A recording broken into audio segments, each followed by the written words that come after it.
பொதுவா நாம ஒரு மெடிக்கல் டெஸ்ட் பத்தி பேசும்போது அங்க ஒரு அப்பட்டமான துல்லியம் இருக்கும். இப்போ நீங்க கீழே விழுந்து உங்க கை உடையுதுன்னு வச்சுக்கோங்களேன், நீங்க போய் ஒரு எக்ஸ்ரே எடுக்கிறீங்க. ம் ஆமா. அந்த எக்ஸ்ரேல பாத்தீங்கன்னா ஒரு வெள்ளை கலர் கோடு ரொம்ப தெளிவா தெரியும். டாக்டர் அதை காட்டி, இதோ எலும்பு இங்கதான் உடைஞ்சிருக்குன்னு ரொம்ப திட்டவட்டமா சொல்வாரு. இந்த மாதிரி கண்ணுக்கு தெரியற விஷயங்களை கருப்பு வெள்ளையா பறிச்சு பார்க்கறது நம்ம மனித மூளைக்கு ரொம்ப பிடிக்கும். அது ஒரு விதமான ஆறுதலை தரும் இல்லையா? நிச்சயமா. அந்த எக்ஸ்ரே மெஷின் நமக்கு கொடுக்கிற அந்த ஒரு தெளிவு தான் அங்க ரொம்ப முக்கியம். அதாவது ஒரு பிரச்சனை இருக்குன்னா, அது என்ன, எங்க இருக்குன்னு ரொம்ப துல்லியமா நமக்கு தெரிஞ்சிரும். ஆனா, நீங்க மனிதர்களோட மனநிலைகள், இல்லனா இந்த உலகத்த அவங்க எப்படி பார்க்கறாங்க, அல்லது ஒட்டுமொத்த உலகத்தோட நிலைமை இப்படி பேச ஆரம்பிச்சா, அங்க அந்த எக்ஸ்ரே மெஷின் வேலை செய்யாது. கரெக்ட், வேலை செய்யாது. நாம பார்க்குற இந்த சமூகமும் சரி, நம்மளோட சொந்த வாழ்க்கை பயணமும் சரி, அந்த எக்ஸ்ரே மாதிரி அவ்ளோ தெளிவாலாம் இருக்காது. அது எப்போதுமே ரொம்ப மங்கலா, ஒரு விதமான குழப்பத்தோட தான் நமக்கு காட்சியளிக்கும். எக்ஸாக்ட்லி. அந்த மங்கலான தன்மை தான் நம்மள ரொம்பவே பயமுறுத்துது. அதாவது தெளிவா தெரியாத ஒன்ன நாம எப்பவுமே ஒரு பெரிய ஆபத்தாவே கற்பனை பண்ணிக்கிறோம்.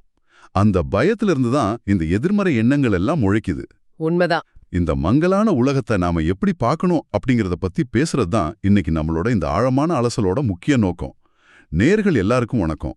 இன்னைக்கு நாம ஸ்ரீமத் சுவாமி சித்பவானந்தர் எழுதின டெய்லி டிவைன் டைஜஸ்ட் அப்படிங்கிற தொகுப்புல இருந்து ஏப்ரல் 13ஆம் தேதிக்கான குறிப்பை தான் எடுத்திருக்கோம். ஆமா, இது ரொம்ப அருமையான ஒரு குறிப்பு. கண்டிப்பா. இந்த ஆங்கில குறிப்புல இருக்கிற ஒரு மிகச்சிறந்த தத்துவத்தை எடுத்துக்கிட்டு அதோட ஆழம் கொஞ்சம் கூட குறையாம ரொம்ப எளிமையான நம்ம பேச்சு தமிழ்ல இங்கிலீஷ் டெக்ஸ்ட வச்சு நாம இன்னைக்கு விளக்க போறோம். இதுல நாம குறிப்பா கவனிக்க வேண்டிய மைய கருத்து என்னன்னா பெசமிசம், அதாவது அவநம்பிக்கை அல்லது எதிர்மறை எண்ணம். ஒரு மனிதன் தன்னோட அன்றாட வாழ்க்கை போராட்டங்களையும் உலகத்தோட நிலைமையையும் எப்படி பார்க்கறான் அப்படிங்கறதுல ஒரு மிகப்பெரிய கண்ணோட்ட மாற்றத்தை, ஒரு பாரடைம் ஷிஃப்டை இது ஏற்படுத்துது. ஆமா, அத பத்தி பேசும்போது இந்த ஆங்கில குறிப்போட முதல் வரியை நம்ம அப்படியே எடுத்துக்குவோம். ஆசிரியர் என்ன சொல்றாருன்னா, he is a pessimist who views the world as degenerating from bad to worse. This is a harmful negative attitude. இத நம்ம பேச்சு தமிழ்ல சொல்லோம்னா, உலகம் நாளுக்கு நாள் மோசமாகிட்டே போகுது அப்படின்னு நினைக்கிறவன் எவனோ அவனே அவநம்பிக்கையாளர். இது ஒரு தீங்கு விளைவிக்கும் எதிர்மறை மனப்பான்மை. ரொம்ப ஆழமான வார்த்தைகள். ஆமா. ஆனா இங்க எனக்கு ஒரு சின்ன உறுத்தல் இருக்கு. அதாவது நாம டெய்லி காலையில எழுந்த உடனே ஸ்மார்ட் போனை துறக்கிறோம், நியூஸ் பார்க்கறோம், எங்க பார்த்தாலும் போர் நடக்குது. அப்புறம் இந்த ஏஐ நம்ம வேலைகளெல்லாம் பறிக்க போகுதுன்னு ஒரு பயம், பொருளாதார வீழ்ச்சி, புது புது நோய்கள், இதெல்லாம் பார்க்கும்போது உலகம் நிஜமாவே நாளுக்கு நாள் இருண்டுகிட்டு தான் போகுதுன்ற எண்ணம் உங்களுக்கு, எனக்கு அல்லது இதை கேட்டுக்கிட்டு இருக்கிற நேயர்களுக்கு வர்றது ரொம்ப ரொம்ப இயற்கையான ஒரு விஷயம் தானே? கண்டிப்பா வரும். அப்புறம் ஏன் ஆசிரியர் இத ஹார்ம்ஃபுல் நெகட்டிவ் ஆட்டிடியூட், அதாவது தீங்கு விளைவிக்கும் மனப்பான்மை அப்படின்னு இவ்ளோ கடுமையா விமர்சிக்கிறாரு? நீங்க கேக்குறது ரொம்ப நியாயமான ஒரு வாதம் தான். அதாவது நம்ம மூளை இயல்பாவே ஆபத்துகளை நோக்கி தான் அதிகமா ஈர்க்கப்படும். நம்ம நியூஸ் பேப்பர்களும் சரி, சோஷியல் மீடியாவும் சரி, அதுதான் நமக்கு தொடர்ந்து ஊட்டிக்கிட்டே இருக்கு. ஆமா, அதுதான் விக்குது. உலகம் சீரழிஞ்சுகிட்டே போகுது அப்படிங்கிற அந்த எண்ணம் மனிதனோட செயல்படும் திறனையே முழுமையா முடக்கிடுது. ஓ, செயல்படும் திறனையா? ஆமா, சைக்காலஜில இத லேர்ன்ட் ஹெல்ப்லெஸ்னஸ் அப்படின்னு சொல்லுவாங்க. அதாவது கற்றுக்கொண்ட கையறு நிலை. இப்போ ஒருத்தன் நான் என்ன செஞ்சாலும் எதுவும் மாறப்போறதில்ல, எப்படியும் எல்லாம் அழியதான் போகுது அப்படின்னு முழுமையா நம்பிட்டான்னு வச்சுக்கோங்களேன், அவனோட அடுத்த செயல் என்னவா இருக்கும்? அடுத்த செயல் எந்த செயலிலே இருக்காது. அவன் தன் முயற்சிகளை அப்படியே விட்டுடுவான். எக்ஸாக்ட்லி. அதாவது எதற்கு நாம காசு சேமிக்கணும், பொருளாதாரம் எப்படியும் வீழ்ச்சி அடையத்தான் போகுதுன்னு நினைப்பான். எதுக்கு நாம ஓட்டு போடணும், எந்த அரசியல்வாதியும் திருந்த போறதில்லன்னு நினைப்பான். அதுதான் பிரச்சனை. அவநம்பிக்கைங்கிறது சும்மா ஒரு சோகமான உணர்ச்சியோ அல்லது தத்துவமோ கிடையாது. அது உங்களோட தற்போதைய எனர்ஜியையும் எதிர்காலத்துக்கான அந்த ஒரு மோட்டிவேஷனையும் அப்படியே உறிஞ்சு குடிக்கிற ஒரு ஒட்டுண்ணி. ஒட்டுண்ணி, கரெக்ட். அதனாலதான் ஆசிரியர் அத வெறும் நெகட்டிவ் ஆட்டிடியூட் அப்படின்னு சாதாரணமா சொல்லாம ஹார்ம்ஃபுல் அப்படிங்கிற வார்த்தையை சேர்த்து அழுத்தி சொல்றாரு. ஒரு மனிதனை எந்த ஒரு பாசிட்டிவான செயல்லையும் ஈடுபட விடாம தடுத்து அவனை முடக்கி போட்டு அவனை அந்த இடத்திலே அழிச்சிடுற சக்தி இந்த அவநம்பிக்கைக்கு இருக்கு. இத பார்க்கும்போது இங்கிலீஷ்ல செல்ஃப் ஃபுல்ஃபில்லிங் ப்ராஃபஸி அப்படின்னு சொல்லுவாங்களே, அதுதான் எனக்கு ஞாபகத்துக்கு வருது. ஆமா, சரியா சொன்னீங்க. அதாவது எல்லாம் மோசமா போகுதுன்னு நாம ரொம்ப ஆழமா நம்புறதால அதை தடுக்கிறதுக்கான எந்த ஒரு நல்ல காரியத்தையும் நாம செய்யவே மாட்டோம். நாம நல்ல காரியங்கள் செய்யாததாலேயே உலகம் உண்மையாவே ரொம்ப மோசமான ஒரு நிலைக்கு போயிரும். அப்புறம் கடைசியில பாத்தியா, நான் முதல்ல சொன்னேன்ல உலகம் அழிய போகுதுன்னு, அப்படின்னு நாமே நம்மள சமாதானம் பண்ணிக்குவோம். இது ஒரு முடிவே இல்லாது ரொம்ப ஆபத்தான சுழற்சி. இந்த சுழற்சியை உடைக்கணும் அப்படிங்கிறதுக்காக தான் அந்த மனப்பான்மையை வேர்லே கிள்ளி எறியணும்னு ஆசிரியர் இவ்ளோ ஸ்ட்ராங்கா பதிவு செய்றாரு. உலகம் மோசமாகிட்டே போகுது அப்படிங்கிறது நம்மளோட செயலின்மையால, அதாவது இன்ஆக்ஷனால நாமே உருவாக்கிக்கிற ஒரு மாயை தான். சரி, உலகம் நாளுக்கு நாள் மோசமாகிட்டே போகுதுங்கிறது ஒரு மாயை அப்படின்னா, உண்மையான உலகம் எப்படிப்பட்டது? இந்த நிதர்சனமான உலகத்தோட இயங்கு விதி தான் என்ன? இதுக்கான ஒரு தெளிவான விளக்கத்தை ஆங்கில மூலக்குறிப்பு எப்படி தருதுன்னா, "The world is always a mixture of good and evil. Sometimes good is prominent and at other times evil." அதாவது உலகம் அப்படிங்கிறது எப்போதுமே நன்மை மற்றும் தீமைகளோட கலவையாத்தான் இருக்கு. சில நேரங்கள்ல நன்மையும் சில நேரங்கள்ல தீமைகளுமே மேலோங்கி நிக்கும். இந்த இடத்துல ஆசிரியரோட ஒரு முதிர்ச்சியான பார்வையை நாம ரொம்ப முக்கியமா கவனிக்கணும். அவர் குருட்டுத்தனமான நேர்மறை எண்ணத்தை, அந்த டாக்ஸிக் பாசிட்டிவிட்டின்னு சொல்லுவாங்களே, அதை இங்க புகுத்தல. ஆமா, எல்லாமே சூப்பர்னு அவர் சொல்லல. கரெக்ட். உலகத்துல தீமையே இல்ல, எல்லாமே நல்லதுதான் நடக்கும் அப்படின்னு அவர் எங்கேயுமே சொல்லல. அவர் யதார்த்தத்தை அப்படியே தராசுல நிறுத்தி பார்க்கறாரு. அந்த mixture of good and evil அப்படிங்கிற வார்த்தை ரொம்ப ரொம்ப முக்கியமானது. நீங்க எந்த காலகட்டத்தை எடுத்துக்கிட்டாலும் சரி, அதுல நன்மையும் இருக்கும் தீமையும் இருக்கும். அதுதான் மனித குலத்தோட வரலாறு. நீங்க சொல்றது தியரிட்டிக்கலா கேட்கறதுக்கு ரொம்ப நல்லா இருக்கு. ஆனா நம்ம பிராக்டிக்கல் லைஃப்ல இதை பொருத்தி பார்க்கறது ரொம்பவே கஷ்டம். ஏன் அப்படி சொல்றீங்க? என்னன்னா, நன்மையை ஏத்துக்கிறது மனிதர்களுக்கு ரொம்ப ரொம்ப ஈஸி. இப்ப நமக்கு ஒரு ப்ரொமோஷன் கிடைக்குது, இல்ல ஒரு நல்ல காரியம் நடக்குதுன்னா நம்ம ரொம்ப சந்தோஷமா அதை ஏத்துக்கிறோம். ஆனா தீமைகள் மேலோங்கி இருக்கிற ஒரு காலத்தை, உதாரணமா ஒரு பெரிய ஆக்சிடென்ட், இல்லைன்னா நெருங்கியவங்களோட இழப்பு, அல்லது பிசினஸ்ல ஒரு பெரிய நஷ்டம் வரும்போது அதை நாம எப்படிங்க எதிர்கொள்றது? நிறைய பேர் அதை எப்படியோ பல்ல கடிச்சுக்கிட்டு சகிச்சுக்கத்தான், அதான் டாலரேட் பண்ணிக்கத்தான் ட்ரை பண்ணுவாங்க. ஆனா அந்த சகிச்சுக்கிற மனநிலையை தான் ஆசிரியர் இங்க மாத்திக்க சொல்றாரு. நீங்க அந்த மூலக்குறிப்போட அடுத்த வரியை பாருங்களேன். Man is to avail himself of both for self-discipline. ஓஹோ. மனிதன் இந்த நன்மை தீமை இது ரெண்டையுமே தன்னோட சுய கட்டுப்பாட்டிற்காக பயன்படுத்திக்கணும், அவேல் பண்ணிக்கணும் அப்படின்னு சொல்றாரு. சகிச்சுக்கிறதுக்கும் பயன்படுத்திக்கிறதுக்கும் நடுவுல ஒரு மிகப்பெரிய சைக்கலாஜிக்கல் வித்தியாசம் இருக்கு. அதை நாம கொஞ்சம் இன்னும் ஆழமா பிரிச்சு பார்ப்போம். ஒரு மனிதன் தனக்கு வர்ற கஷ்டத்தையோ அல்லது ஒரு தீமையையோ எப்படி தன் சுய கட்டுப்பாட்டிற்கு பயன்படுத்திக்க முடியும்? இத ஒரு பயாலஜிக்கல் உதாரணம் மூலமா விளக்கலாம்னு நினைக்கிறேன். நம்ம மனித உடலோட நோய் எதிர்ப்பு அமைப்பை, அந்த இம்யூன் சிஸ்டமை எடுத்துக்குவோம். சரி. ஒரு குழந்தை பிறந்ததுல இருந்து எந்த ஒரு கிருமியுமே இல்லாத ஒரு ரொம்ப சுத்தமான கண்ணாடி அறைக்குள்ள, ஒரு ஸ்டெரைல் பபிள்குள்ள வளர்க்கப்படுதுன்னு வச்சுக்குவோம். அந்த சூழல் அந்த குழந்தைக்கு ஒரு விதத்துல நன்மை மாதிரி தான் தோணும். ஆனா பல வருஷங்கள் கழிச்சு அந்த குழந்தை வெளியில வரும்போது ஒரு சாதாரண தும்மல் அல்லது இருமலை கொண்டு வர்ற ஒரு சின்ன கிருமி கூட அந்த குழந்தைய கொன்றும். ஆமா, ஏன்னா அதுக்கு இம்யூனிட்டி இருக்காது. கரெக்ட். ஏன்னா அதோட நோய் எதிர்ப்பு அமைப்பு எந்த ஒரு சவாலையுமே சந்திக்காததால அது வளரவே இல்ல. நம்மளோட நோய் எதிர்ப்பு சக்தி வலுவாகணும்னா அது கிருமிகளை, அந்த பேத்தோஜன்ஸ சந்திச்சே ஆகணும். கிருமிகள் உடம்புக்குள்ள போய் சண்டை போட்டாதான் உடல் அதுக்கான எதிர்ப்பொருளை, அதாவது ஆன்டிபாடிஸ உற்பத்தி செய்யும். ஓ, இது ரொம்பவே பொருத்தமான ஒரு ஒப்பீடு. அப்படியே பார்த்தா வாழ்க்கையில வர்ற தீமைகள், கஷ்டங்கள், இழப்புகள் எல்லாமே அந்த நோய்க்கிருமிகள் மாதிரி அப்படின்னு சொல்றீங்க. ஆமா, கண்டிப்பா. அவை எல்லாமே நம்மளோட உளவியல் நோய் எதிர்ப்பு அமைப்பை, அதாவது நம்மளோட மன உறுதியை ரொம்ப ஸ்ட்ராங்கா மாத்துறதுக்காக வருபவை. 100க்கு 100 உண்மை. நன்மைகள் மேலோங்கி இருக்கும்போது நாம நன்றி உணர்வை வளர்த்துக்கிறோம். அது நம்ம மனசுக்கு தேவையான ஒரு விதமான பலம். ஆனா தீமைகள் மேலோங்கி இருக்கும்போது அல்லது கஷ்டங்கள் வரும்போது தான் நம்மளோட பொறுமை, சகிப்புத்தன்மை, அப்புறம் முடிவெடுக்கிற திறன் எல்லாமே பரிசோதிக்கப்படுது. நோய் கிருமிகள் எப்படி நம்ம உடலோட பாதுகாப்பை கட்டமைக்குதோ அதே போலதான் துன்பங்கள் நம்மளோட சுய கட்டுப்பாட்டையும் குணத்தையும் கட்டமைக்குது. அத வெறும் ஒரு வேதனையா மட்டும் பார்க்காம நம்ம வளர்ச்சிக்கு தேவையான ஒரு முரண்பாடா பார்க்க பழகணும். இது ஒரு மிகப்பெரிய கண்ணோட்ட மாற்றம், அதாவது ஒரு பாரடைம் ஷிஃப்ட். கஷ்டங்கள் வரும்போது ஐயோ இது ஏன் எனக்கு வந்துச்சு அப்படின்னு புலம்புறது தான் அவநம்பிக்கை. அது ஒரு கையறு நிலை. ஆனா இந்த கஷ்டத்திலிருந்து நான் என்ன கத்துக்க முடியும், இது என்னை எப்படி வலிமையாக்க போகுது, இதை நான் எப்படி பயன்படுத்திக்க முடியும், யூட்டிலைஸ் பண்ண முடியும்னு கேட்கறது தான் அந்த சுய கட்டுப்பாடு. கரெக்ட். ரொம்ப அழகா சொன்னீங்க. இந்த ஒரு ஆழமான கருத்தை விளக்குறதுக்கு ஆசிரியர் இயற்கையிலிருந்து ஒரு அற்புதமான உதாரணத்தை காட்டுறாரு. இயற்கையோட பாடங்கள் எப்போதுமே ரொம்ப சிம்பிளா இருக்கும், ஆனா ரொம்ப ஆழமானதா இருக்கும். அந்த மரத்தோட உதாரணத்தை நம்ம பார்ப்போம். மூலக்குறிப்புல இப்படி வருது: as the tree utilizes all the seasons to its advantage, man is to make use of the changing world in order to build his character. ம், ஒரு மரம் எப்படி எல்லா பருவகாலங்களையும் தனக்கு சாதகமா பயன்படுத்தி கொடுதோ, அதே போல மனிதனும் தன் குணநலன்களை வளர்த்துக்க இந்த மாறுற உலகத்தை பயன்படுத்திக்கணும். இந்த மரத்தோட செயல்பாட்டை நம்ம கொஞ்சம் ஒத்து பார்க்கணும். வசந்த காலம் வந்தா மரம் பூக்கும், மழைக்காலம் வந்தா நல்லா தளிர்க்கும். ஆனா கடுமையான பனிக்காலம் அல்லது குளிர்காலம் வரும்போது அது தான் இலைகள் எல்லாம் உதிர்த்துட்டு பார்க்கறதுக்கு அப்படியே பட்டு போனது மாதிரி, கிட்டத்தட்ட செத்து போனது மாதிரி நிற்கும். ஆமா. ஆனா அந்த சமயத்துல அந்த மரம் ஏன் எனக்கு மட்டும் இந்த கஷ்டம், இயற்கை ஏன் இவ்ளோ கொடூரமா இருக்கு அப்படின்னு எந்த புகாரும் செய்யறதில்ல. அதுதான் இயற்கையோட புத்திசாலித்தனமே. குளிர்காலத்துல இலைகளை உதிர்க்கிறது அப்படிங்கிறது அந்த மரம் இறந்துகிட்டு இருக்குங்கிறதுக்கான அறிகுறி கிடையாது. அது ஒரு தற்காப்பு நடவடிக்கை. ஓ, அப்படியா? ஆமா. அந்த சமயத்துல மரம் தன் எனர்ஜி முழுவதையும் வெளியில இலைகளுக்கு அனுப்புறதை நிறுத்திட்டு பூமிக்கு அடியில இருக்கிற தம் வேர்களுக்கு அனுப்புது.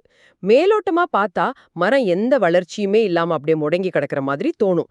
ஆனா அந்த இருண்ட பனிக்காலத்துல தான் அதோட வேர்கள் ரொம்ப ஆழமா, ரொம்ப வலுவா பூமிக்குள்ள ஊடுருவி போகுது. அந்த வேர்களோட பலத்தால தான் அடுத்த வசந்த காலம் வரும்போது புது இலைகள் ரொம்ப செழிப்பா பிறக்குது. இது அப்படியே மனித வாழ்க்கையோட பொருத்தி பார்க்கறது ரொம்ப சுவாரஸ்யமா இருக்கு. இப்போ உங்களுக்கு ஒரு பெரிய நிதி இழப்பு ஏற்படுது, அல்லது நீங்க பல வருஷமா வேலை செஞ்ச கம்பெனியிலிருந்து உங்களை திடீர்னு தூக்கிடுறாங்கன்னு வச்சுப்போம். அது உங்களோட வாழ்க்கையோட பனிக்காலம். ஆமா. அந்த நேரத்துல வெளியுலகத்தோட பார்வையில நீங்க ரொம்ப பின்தங்கியது போல, எந்த வளர்ச்சியுமே இல்லாதது போல தெரியலாம். ஆனா நீங்க அவநம்பிக்கையில ஆழ்ந்துடாம இருந்தா, அந்த நேரத்தை உங்களோட திறமைகளை, அதாவது ஸ்கில்ஸை வளர்த்துக்கவும், உங்களோட உண்மையான நண்பர்கள் யார் அப்படிங்கிறத கண்டுபிடிக்கவும், உங்களோட மன உறுதியை பலப்படுத்திக்கவும் பயன்படுத்திக்கலாம். அந்த பனிக்காலத்துல தான் உங்களோட வேர்களும் ரொம்ப ஆழமா போகுது. அதுதான் அந்த பில்டிங் கேரக்டர் அப்படின்னு ஆசிரியர் குறிப்பிடுறது. குணநலன் அல்லது கேரக்டர் அப்படிங்கிறது வெறும் நேர்மையா இருக்கிறது மட்டும் கிடையாது. அது எந்த சூழ்நிலையிலையும் வளைந்து கொடுக்காத ஒரு மன உறுதி, அதாவது ரெசிலியன்ஸ். ரெசிலியன்ஸ். ஒரு மரம் எப்போதுமே வசந்த காலத்திலே இருந்துச்சுன்னா அதுக்கு ஆழமான வேர்களே தேவைப்படாது. ஒரு சின்ன புயல் அடிச்சா கூட அது ரொம்ப ஈஸியா சாஞ்சிரும். அதே போலதான் மனிதனும் எப்போதுமே நன்மைகளை மட்டுமே, வெற்றிகளை மட்டுமே சந்திச்சுக்கிட்டே இருந்தா அவனோட குணநலன்கள் ஆழமா வேரூன்றாது. வாழ்க்கையோட புயல்களை தாங்குற சக்தி அவனுக்கு இருக்காது. கண்டிப்பா. இப்போ ஒரு பெரிய கேள்வி எழும்புது. உலகம் மோசமாகிட்டே போகுதுங்கிறது அவநம்பிக்கை, அது நன்மை தீமைகளோட கலவை அப்படிங்கிறது தான் யதார்த்தம். அந்த ரெண்டையுமே நம்மளை செதுக்கிக்க பயன்படுத்திக்கிறதுங்கிறது முதிர்ச்சி. சரி. ஆனா இப்படி கஷ்டங்களை எதிர்கொண்டு மாற்றங்களை ஏத்துக்கிட்டு நம்மளோட குணத்தை வளர்த்துக்கிறோட இறுதி நோக்கம்தான் என்ன? எதற்காக நாம இவ்வளவு மெனக்கிறணும்? இதுக்கான பதிலத்தான் ஆசிரியர் வேதாந்தத்தோட பார்வையில கட்டுரையின் கடைசி வரியில ரொம்ப அழகா தர்றாரு. To the knowing man, this world is the best training ground for self-culture. இது ஒரு மிக செறிவான வரி. அறிவுடைய மனிதனுக்கு, அதாவது நோயிங் மேனுக்கு, இந்த உலகம் தன்னைத்தானே பண்படுத்திக் கொள்வதற்கான செல்ஃப் கல்ச்சருக்கான மிகச்சிறந்த பயிற்சி களமாகும் அப்படின்னு வேதாந்தம் சொல்லுது. இதுல 2 வார்த்தைகளை நாம ரொம்ப ஆழமா கவனிக்கணும். ஒன்னு ட்ரைனிங் கிரவுண்ட், இன்னொன்னு செல்ஃப் கல்ச்சர். இந்த ட்ரைனிங் கிரவுண்ட் அப்படிங்கிற வார்த்தையை படிக்கும்போதே எனக்கு உடனே நம்ம ஜிம் இல்லைன்னா உடற்பயிற்சி கூடத்தோட ஞாபகம் தான் வருது. இது ஒரு மனதிற்கான பயிற்சி கூடம் அப்படின்னு நம்ம தாராளமா ஒப்பிடலாம். கண்டிப்பா ஒப்பிடலாம். நீங்க ஜிம்முக்கு எதுக்காக போறீங்க? உங்க தசைகளை வலுவாக்க. எப்படி வலுவாக்குறீங்க? ஒரு 5 கிலோ 10 கிலோன்னு இரும்பு எடைகளை தூக்குறது மூலமா. அறிவியல் படி பார்த்தீங்கன்னா, நீங்க அந்த எடையை தூக்கும்போது உங்க தசைகள்ல உள்ள சின்ன சின்ன இழைகள், மசில் ஃபைபர்ஸ் எல்லாம் ஒருவித அழுத்தத்துக்கு உள்ளாகி லேசா கிழியுது. மைக்ரோடியஸ் நடக்குது. ஆமா, அது நடக்கும். இது வலி தரக்கூடிய ஒரு செயல்தான். ஆனா நீங்க ரெஸ்ட் எடுக்கும்போது அந்த தசைகள் தங்களை முந்திய விட ரொம்ப பலமா திரும்ப கட்டமைச்சுக்குது. ஹைப்பர்ட்ரோஃபின்னு சொல்வாங்க. அந்த இரும்பு எடை உங்க உடலை தண்டிக்க பயன்படுத்தப்படுற ஆயுதம் கிடையாது. அது உங்க வளர்ச்சிக்கான ஒரு எதிர்ப்பு விசை, ரெசிஸ்டன்ஸ். ரொம்ப ரொம்ப துல்லியமான ஒரு ஒப்பீடு இது. வேதாந்தம் உலகத்தை ஒரு ஜிம்மாவே தான் பாக்குது. அவநம்பிக்கையாளர் இந்த உலகத்தை ஒரு போர்க்களமாவோ அல்லது தான் தண்டனை அனுபவிக்கிற ஒரு சிறைச்சாலையாவோ பாக்குறாரு. தான் அங்க சித்திரவதை செய்யப்படுறதா அவரை நினைக்கிறாரு. ஆனா நோவிங் மேன், அதாவது அந்த அறிவுடைய மனிதன் இந்த உலகத்தை ஒரு பயிற்சிக்களமா பார்க்கறான். அவன் சந்திக்கிற ஒவ்வொரு துரோகமும், ஒவ்வொரு சவாலும், ஒவ்வொரு தீமையும் அவனோட ஆன்மாவை பட்டத்தீட்ட வந்த பயிற்சிகள்.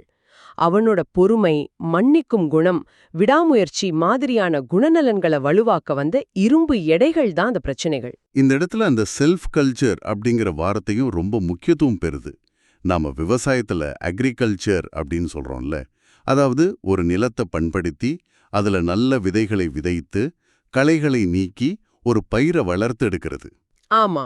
அதே போல நம்மளோட மனசுல இருக்கிற தேவையற்ற கோபம், பொறாமை, பயம் மாதிரியான களைகள் எல்லாம் நீக்கிட்டு தைரியம், அமைதி மாதிரியான குணங்களை வளர்த்தெடுக்கிற செயல்முறை தான் இந்த செல்ஃப் கல்ச்சர் அல்லது தன்னைத்தானே பண்படுத்திக் கொள்ளுதல். இந்த உலகமும் இங்க நடக்கிற சம்பவங்களும் அந்த பண்படுத்தும் செயலுக்கு தேவையான கருவிகளா தான் செயல்படுது. அதுதான் அந்த உண்மையான ஆன்மீக முதிர்ச்சி. வாழ்க்கை உங்களுக்கு ஒரு பிரச்சனையை தரும்போது நீங்க அதை எதிர்கொள்ற விதமே முற்றிலுமா மாறிடுது. இப்ப ஜிம்ல ஒருத்தன் கடினமான எடையை தூக்கும்போது, ஐயோ இந்த எடை இவ்ளோ கஷ்டமா இருக்கேன்னு அவன் அழுகுறது இல்ல. கண்டிப்பா இல்ல. மாறா ஒவ்வொரு முறை அந்த எடையை தூக்கும் போதும் தன் தசை வலுவடைறத உணர்ந்து அந்த வலியை ரசிக்கிறான், வரவேற்கிறான். அதே மனநிலையத்தான் வாழ்க்கையில ஏற்படுற சவால்களுக்கும் நம்ம பயன்படுத்தணும்னு வேதாந்தம் சொல்லுது. இது ஒரு மிகப்பெரிய விடுதலையை தர்ற சிந்தனை. நாம பிரச்சனைகளை தவிர்க்கணும்னு நினைக்கிறத விட அது ஒரு பயிற்சின்னு நினைச்சிட்டா வலிய பத்தின நம்ம கண்ணோட்டமே மொத்தமா மாறிடும். ஏன்னா அந்த வலிக்கு பின்னாடி நம்மளோட சொந்த வளர்ச்சி இருக்கு அப்படிங்கிறது நமக்கு ரொம்ப தெளிவாவே தெரிஞ்சிடுது. ஆமா. அது மட்டும் இல்ல, இந்த மனநிலை அந்த தீங்கு விளைவிக்கும் அவநம்பிக்கைக்கு, ஹார்ம்ஃபுல் பெசிமிசம்க்கு நேர் எதிரான ஒரு தடுப்பு மருந்தா செயல்படுது. உலகம் உங்களை அழிக்க பாக்குதுன்னு நினைச்சா நீங்க அப்படியே முடங்கி போயிடுவீங்க. ஆனா உலகம் உங்களை பயிற்றுவிக்க பாக்குதுன்னு நினைச்சா நீங்க இன்னும் வீரியமா செயல்பட தொடங்குவீங்க. ஸ்ரீமத் சுவாமி சித்மானந்தரோட இந்த ஒரு மிகச்சிறிய ஆங்கில குறிப்புக்குள்ள எவ்வளவு பெரிய, எவ்வளவு ஆழமான வாழ்க்கை தத்துவம் அடங்கியிருக்கு பாத்தீங்களா? ஆமா, ரொம்பவே ஆழமான தத்துவம். இதுவரை நாம விவாதிச்சு இந்த செய்தியோட சாராம்சத்தை இத கேட்டுக்கிட்டு இருக்கிற நேயர்களுக்காக ஒரு சின்ன சுருக்கமா தொகுத்து வழங்கிடலாம். கண்டிப்பா. முதலாவதா, உலகம் நாளுக்கு நாள் மோசமாயிட்டே போகுது அப்படிங்கிற எண்ணம் ஒரு மாயை மட்டும் கிடையாது. அது நம்மள செயல்பட விடாம முடக்கிற ஒரு ஆபத்தான நச்சு. ரெண்டாவதா, நிதர்சனமான உலகம் அப்படிங்கிறது எப்போதுமே நன்மை மற்றும் தீமைகளோட கலவைதான். அதுல தீமைகள் வரும்போது அத வெறுமனே சகிச்சுக்காம நம்மளோட சுய கட்டுப்பாட்டை வளர்க்க அதை பயன்படுத்திக்கணும். மூன்றாவதா, ஒரு மரம் எப்படி பனிக்காலத்தை பயன்படுத்தி தன் வேர்களை வலுவாக்கிக்குதோ அதே போல நாமும் கஷ்டங்களை பயன்படுத்தி நம்மளோட மன உறுதியை வளர்த்துக்கணும். இறுதியா, இந்த உலகம் ஒரு தண்டனை களம் கிடையாது, அது நம்மள பண்படுத்துற ஒரு மிகச்சிறந்த பயிற்சி களம். ரொம்ப அருமையான சுருக்கம். ஆங்கிலத்தில் உள்ள இந்த குறிப்பை மிக எளிமையான பேச்சு தமிழ்ல அன்றாட வாழ்க்கையோட உதாரணங்களோட நம்ம இன்னைக்கு அலசி ஆராய்ஞ்சிருக்கோம். நேர்களே, இது வெறுமனே கேட்டுட்டு போகக்கூடிய ஒரு தத்துவம் மட்டும் கிடையாது. இத பிரயோகப்படுத்தி பார்க்க வேண்டிய நேரம் இது. நிச்சயமா. இன்னைக்கு உங்களுக்கு ஒரு சின்ன எரிச்சலுற்ற சம்பவம் நடக்கலாம், அல்லது நாளைக்கு உங்க ஆபீஸ்ல ஒரு பெரிய நெருக்கடி வரலாம். அப்போ உங்களை நீங்களே கேட்டுக்கோங்க, இதை நான் எப்படி பார்க்க போறேன்? என்னை வீழ்த்த வந்த ஆயுதமா பார்க்க போறேனா, அல்லது என் மனதோட தசைகளை வலுவாக்க வந்த ஒரு பயிற்சியா பார்க்க போறேனா? அந்த கேள்வியில தான் உங்களுக்கான மன அமைதியும் வெற்றியும் அடங்கியிருக்கு. இந்த ஆழமான அலசலை நிறைவு செய்யறதுக்கு முன்னாடி உங்களுக்காக ஒரு புது சிந்தனையை விட்டு செல்ல விரும்புறோம். விவாதிக்கப்பட்ட மூலக்குறிப்போட அடிப்படையில அதிலிருந்து கிளைக்கிற ஒரு ஆழமான கேள்வி இது. இஷ்டமா இருக்குன்னு அதிலிருந்து நம்ம தப்பிச்சு ஓட நினைச்சா என்ன நடக்கும்? அதுதான் நான் கேட்க வந்த கேள்வியே. நீங்க ஜிம்முக்கு போய் அங்க உள்ள எடைகளை தூக்க மறுத்துட்டு ஒரு ஓரமா உட்காந்துக்கிட்டு ஏன் இங்க எவ்வளோ எடைகள் இருக்கு அப்படின்னு தொடர்ந்து புலம்பிக்கிட்டே இருந்தா உங்க தசைகள் வலுவடையுமா? மாட்டாது. கண்டிப்பா மாட்டாது. அது மட்டும் இல்ல, வாழ்க்கை பயிற்சி களத்துல ஒரு சுவாரஸ்யமான விதி இருக்கு. நீங்க ஒரு பாடத்தை கத்துக்க மறுத்து அந்த பயிற்சியை தவிர்க்க இயற்கை அதே பாடத்தை வெவ்வேறு மனிதர்கள் மூலமா, வெவ்வேறு சூழ்நிலைகள் மூலமா உங்களுக்கு திரும்ப திரும்ப கொடுத்துக்கிட்டே தான் இருக்கும். இது ரொம்ப முக்கியமான பாயிண்ட். ஒருவேளை நாம பழைய எடையை தூக்க மறுத்தா இயற்கை நமக்கு இன்னும் படுமையான, இன்னும் பாரமான எடைகளை நம்ம முதுகுல ஏத்தி நாம அதை தூக்கியே ஆகணும் அப்படிங்கிற கட்டாயத்துக்கு நம்மள தள்ளிக்கிட்டே இருக்குமோ? இது நிச்சயமா சிந்திக்க வேண்டிய ஒரு ரொம்ப ஆழமான விஷயம்தான். நாம பயிற்சியை தட்டி கழிக்க முடியாது, அதை எதிர்கொண்டுதான் ஆகணும் அப்படிங்கறது இது ரொம்ப தெளிவா உணர்த்துது. ஆமா, ஆரம்பத்துல நம்ம பேசின அந்த மெடிக்கல் எக்ஸ்ரே உதாரணத்தை ஒரு தடவை மீண்டும் நினைச்சு பாருங்க. எக்ஸ்ரேல எலும்பு உடைஞ்சிருக்குன்னு தெரிஞ்சா அதை சரி செய்ய டாக்டர் ஒரு மாவு கட்டை கட்டுவாரு, பிளாஸ்டர் போடுவாரு. அந்த மாவுக்கட்டு ஒரு சில வாரங்களுக்கு நமக்கு ஒரு பெரிய பாரமா, ஒரு அசௌகரியமா தெரியலாம். ஆனா அது நமக்கு தரப்பட்ட தண்டனை கிடையாது. ஆமா, அது தண்டனை இல்ல. அது உடைஞ்ச எலும்ப உள்ளுக்குள்ள ஒட்ட வைக்கிற, குணப்படுத்துற ஒரு சிகிச்சை அப்படின்னு நம்ம நம்புறோம் இல்லையா? அதே போலதான் உலகத்துல நடக்கிற குழப்பங்களும் கஷ்டங்களும் மங்கலானதா, பாரமா தெரிஞ்சாலும் அவை நம்மளோட குணத்தை ஒட்ட வைக்கிறதுக்கான, நம்மள செதுக்கிறதுக்கான ஒரு தொடர்பயிற்சி அப்படிங்கறத நம்ம முழுமையா உணரணும். ரொம்ப அருமையா சொன்னீங்க. இந்த ஒரு உத்வேகமான சிந்தனையோட இன்னைக்கு நம்மளோட இந்த ஆழமான அலசலை நாம நிறைவு செய்வோம். அடுத்த முறை இதே போல இன்னொரு சுவாரஸ்யமான தேடலோட உங்களை சந்திக்கிறோம். அதுவரை தொடர்ந்து கேளுங்கள்.